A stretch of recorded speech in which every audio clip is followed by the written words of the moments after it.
Magandang umaga, mga kababayan. Sa bawat gawa ng kabutihan, may pusong napapasaya. Sa bawat pagtulong sa kapwa, may pag-asang muling nabubuo. Sa umagang ito, ating masasaksihan ang mga kwentong magpapaalala sa atin na ang pagmamalasakit at bayanihan ay may kapangyarihang magbigay liwanag sa buhay ng iba. Mga kwentong magbibigay aral, inspirasyon at pag-asa. Ito ang MCGI Cares.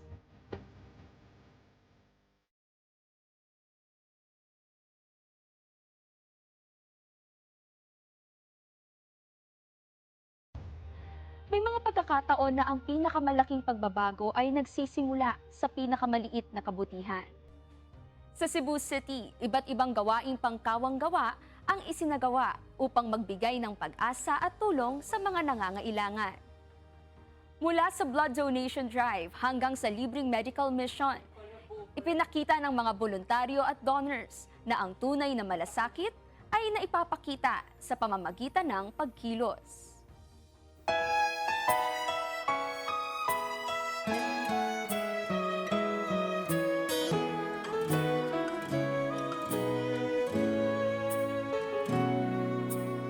Meron din tayong isinagawa na bloodletting. Ang mga kapatid natin ay tulong-tulong na sumuporta para makapag-donate tayo ng dugo sa blood bank.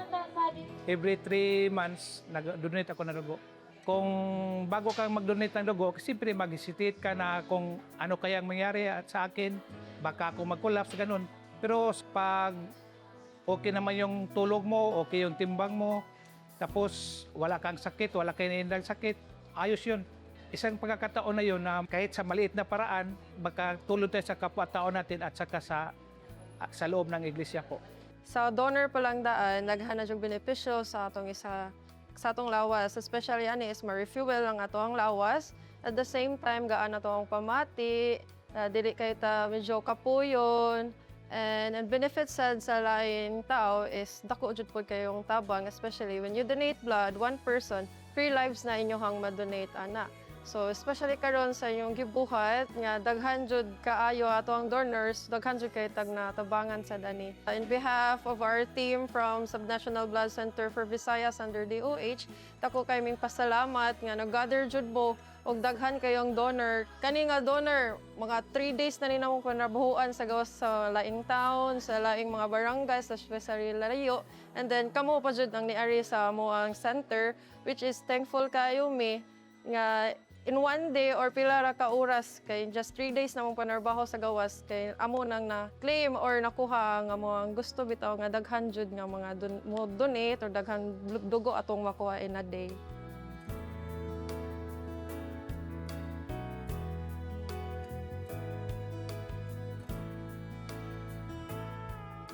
We are here because of our faith.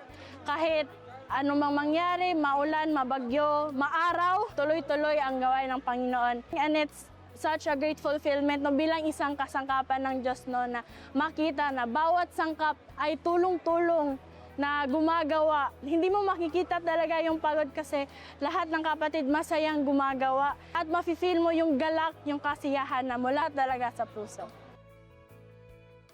First of all, magpasalamat gyud kayo mi sa imbitasyon. Pasalamat kayo pod mi nga makaserbisyo pod mi sa ato ang mga kaigsunan diri sa Cebu City o sa mga members sa MCGI. Ubay-ubay gyud unya mo na nindot sad paminawon nga natay nga tabangan nga mga kaigsunan pod nato. Thank you so much, Lord, for all the blessings, and thank you so much for guiding me to this group para nga daghan kong matagaan pa sa ako ang libre nga serbisyo. Daghang jud ikatabang sa mga tao ang sa optical, medical, ug sa tanan pang mga kuan daghan jud ikatabang mga tambal. Para sa uban nga pirahanan, ang matabaron na abaroy diferensya, mahibaw-an jud kaysa dili jud ma-check up ang kuan sa panglawas sa tao. Salamat jud sa Ginoo. First of all, I would like to thank Kuya Daniel Rason o ang mga staff sa MCGI nga ilan ning gihimo. Salamat kayo because this is very helpful sa atong mga constituents din sa siyudad sa Sugbo. Unya daghan kayo ang naserbisyuhan. In fact, ako usas na serbisyohan na ako'y reading glass nga akong gidakaron. Salamat, Kuya Daniel Rason. Salamat sa Diyos.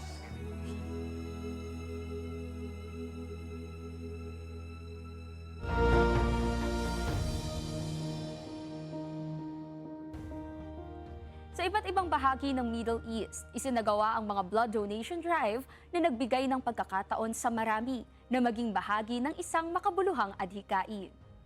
Sa bawat donasyong dugo, may buhay na maaaring madugtungan at may pamilyang mabibigyan ng pag-asa. Tunghayan natin ang mga kwento ng pagkakaisa at malasakit na nagpapatunay na ang simpleng pagbibigay ay may kapangyarihang makagawa ng malaking pagbabago sa buhay ng iba.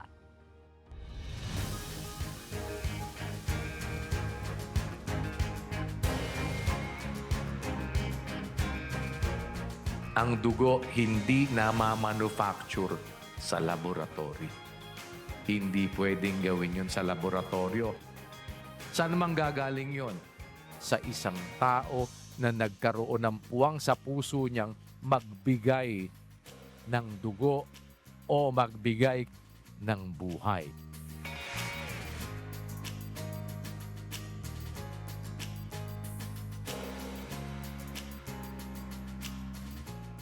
Sa pananampalataya naman, siguro may ambing mo na yung pag-donate kasi ng dugo pagligtas ng buhay. Kumbaga, sa pananampalataya mo yung paggawa ng mabuti, nakakaligtas ka ng buhay ng ibang tao. O kaya ng mga kapwa mo kapatid o kapamilya.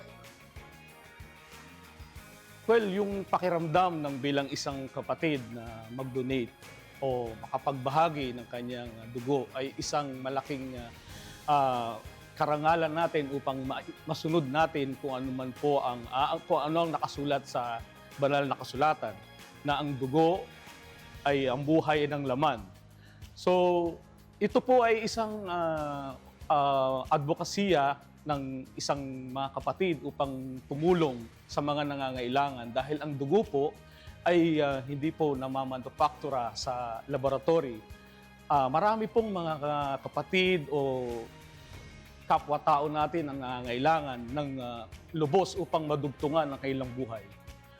Sa ganyan po ay nakakasunod po tayo sa pinag-uutos po sa atin. Yun nga po, salamat po sa Diyos sa pagkakataon na to. Itang naudok po sa akin sa gawain na to dahil po sa isang turo po natin na sa atin ng ating mga ngaral na kung may pagkakataon tayong gumawa ng mabuti, ay samantalin na po natin ito. At bilang po kabahagi ng kabataan, wala po dito sa Middle East, sa kabila ng kaguluhan, sikapin pa rin po natin makagawa ng mabuti para sa lahat. Salamat po sa Diyos.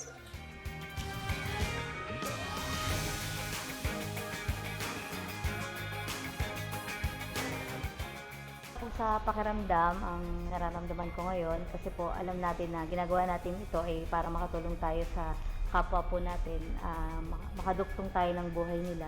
Kahit sa maliit na paraan lang ay makabahagi po sa gawain po na ito.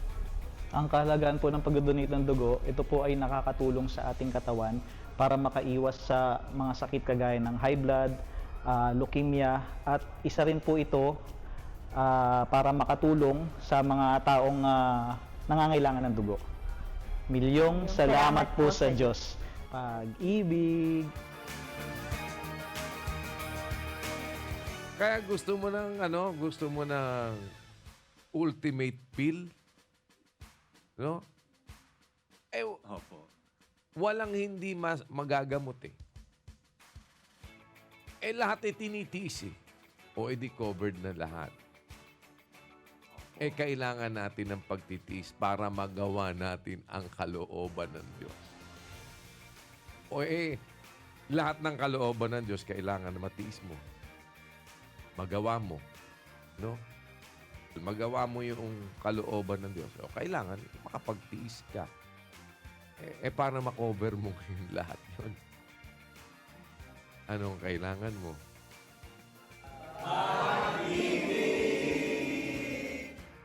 Yan ang wonder drug.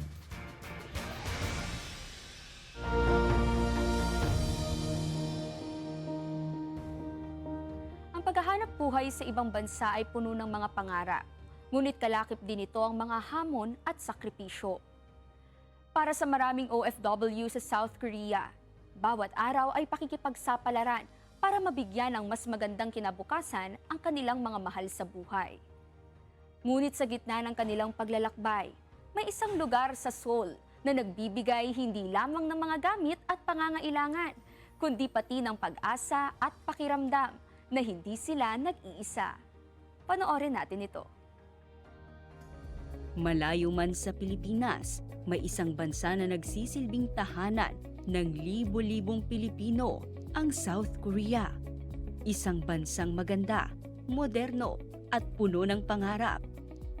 Maraming Pilipino ang nasa Korea, hindi bilang turista, kundi bilang mga manggagawa.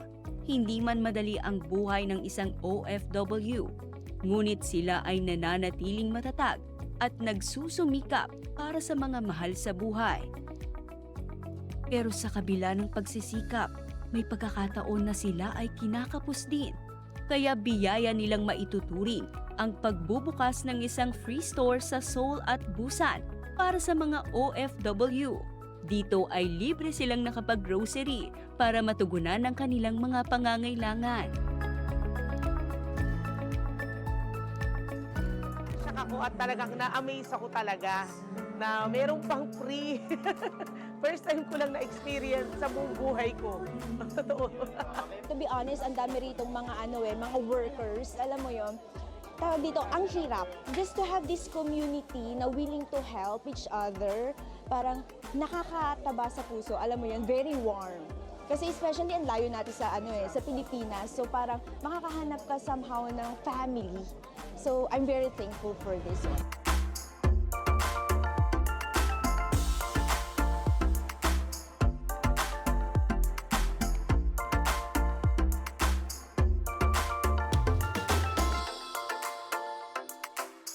So great kasi mostly ngayon parang ang hirap nang magbigay ng extra. At saka malaking tulong din po sa mga medyo kulang or namimiss yung mga Filipino goods. And we are so happy and proud sa MCGI and thank you na na-invite po ulit kami. Mabait po talaga lahat and happy din kami na syempre very strong yung MCGI. Hindi magkakakilala pero sinishare niyo po yung blessing niyo sa ibang tao. Hindi po kayo namimili kung basta share lang po kayo ng share. Ang free store na ito ay bukas para sa lahat. Hindi lang pantawid sa pangangailangan ng hatid, kundi pag-asa na kahit malayo sila sa mga mahal sa buhay, hindi sila nag-iisa. May mga taong bukas ang palad at handang tumulong para sa mga nangangailangan. Kaya di pa ninyo napapansin mga kapatid, saan man tayo nakakarating, kung saan lumiliwanag yung ilaw ng ating pagsasama-sama, nasasabi nila, tinugon kami ng Diyos. Pinadala kayo ng Diyos, nakarating kayo dito, nakikilala nila yung kapangyarihan ng Diyos.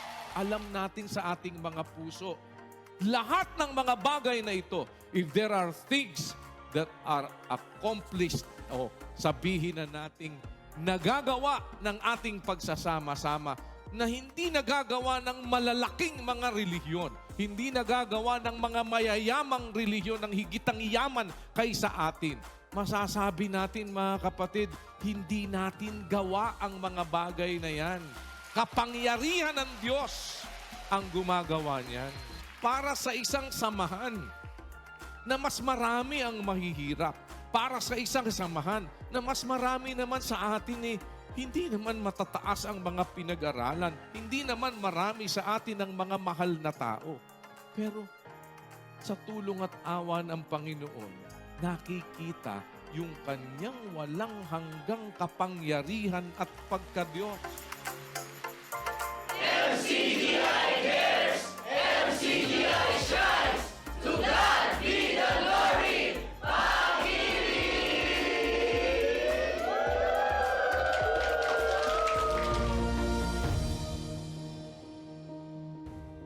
Bago tayo magtapos, iiwan namin sa inyo ang isang aral mula sa banal na kasulatan. Bakit bakit hindi dapat panghinayangan ang pagtulong sa kapwa? Pakinggan natin ang kasagutan ayon sa Biblia.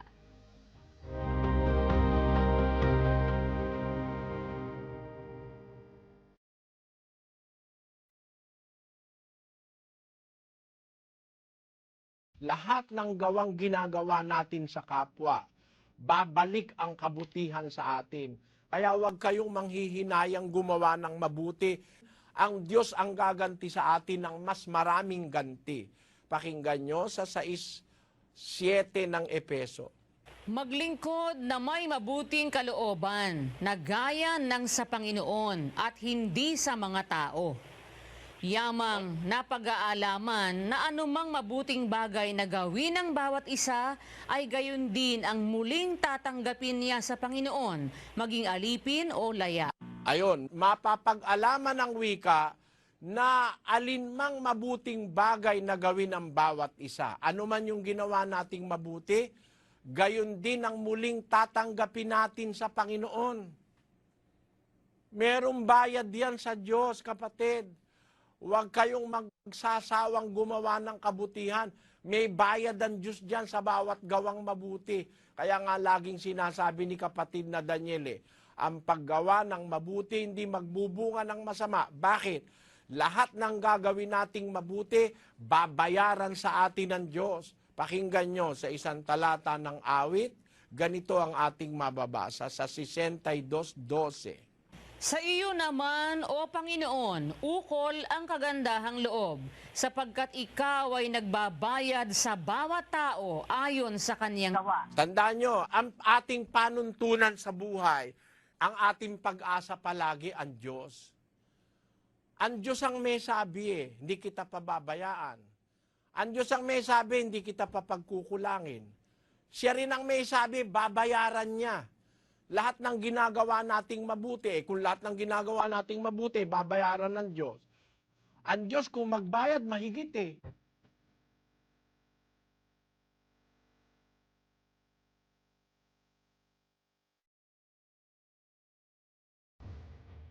Kung nais niyo mapanood ang iba pang mga video kaugnay sa mga pagtalakay sa iba't ibang isyu ng buhay at pananampalataya, bisitahin lamang po ninyo ang MCGI channel sa YouTube para tayo ay matuto ng mga katwiran mula sa banal na kasulatan na magsisilbing gabay sa ating mga pamumuhay. Pansamantala dito po muna nagtatapos ang ating programa. Kung loloobin ng Diyos, muli tayong makikita-kita sa susunod na linggo para sa iba pang mga kwento ng pag-asa, pananampalataya at pag-ibig. Sa awa at tulong ng Diyos ay magpapatuloy ang pag-abot ng MCGI sa mga nangangailangan. Dahil MCGI cares, the legacy continues. Works of faith, hope, and love for the glory of God. Salamat po sa Diyos.